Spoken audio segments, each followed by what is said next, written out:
people of Jesus.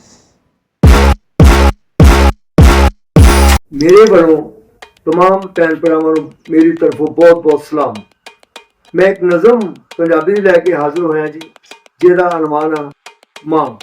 ਇਹ ਨਜ਼ਮ ਮੈਂ ਖੁਦ ਲਿਖੀ ਆ ਤੇ ਉਮੀਦ ਹੈ ਇਹ ਨਜ਼ਮ ਤੁਹਾਨੂੰ ਬਹੁਤ ਪਸੰਦ ਆਏਗੀ। ਅਰਜ਼ ਕੀਤਾ, ਪਿਆਰ ਦੀਆਂ ਗੂੜੀਆਂ ਛਾਵਾਂ ਹਰ ਵੇਲੇ ਬਣਦੀਆਂ ਮਾਵਾਂ, ਪਿਆਰ ਦੀਆਂ ਗੂੜੀਆਂ ਛਾਵਾਂ ਹਰ ਵੇਲੇ ਬਣਦੀਆਂ ਮਾਵਾਂ, ਆਵੇ ਜੇ ਕੋਈ ਤੰਗੀ ਮਾਂ ਕਹਿੰਦੀ ਸਦਕੇ ਜਾਵਾਂ, ਪਿਆਰ ਦੀਆਂ ਗੂੜੀਆਂ ਛਾਵਾਂ ਹਰ ਵੇਲੇ ਬਣਦੀਆਂ ਮਾਵਾਂ।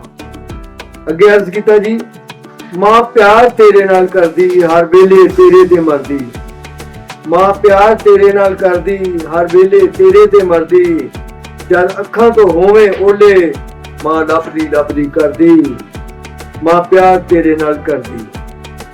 ਤੂੰ ਜਿੰਨਾ ਵੀ ਹੋਵੇ ਔਖਾ ਮਾਂ ਭਰਦੀ ਤੇਰਾ ਹੋਕਾ, ਤੂੰ ਜਿੰਨਾ ਵੀ ਹੋਵੇ ਔਖਾ ਮਾਂ ਭਰਦੀ ਤੇਰਾ ਹੋਕਾ, ਮਾਂ ਇਹੋ ਦੁਆਵਾਂ ਕਰਦੀ ਤੂੰ ਤੂੰ ਹੋਵੇ ਮੇਰਾ ਸੌਖਾ, ਤੂੰ ਜਿੰਨਾ ਵੀ ਹੋਵੇ ਔਖਾ ਮਾਂ ਭਰਦੀ ਤੇਰਾ ਹੋਕਾ।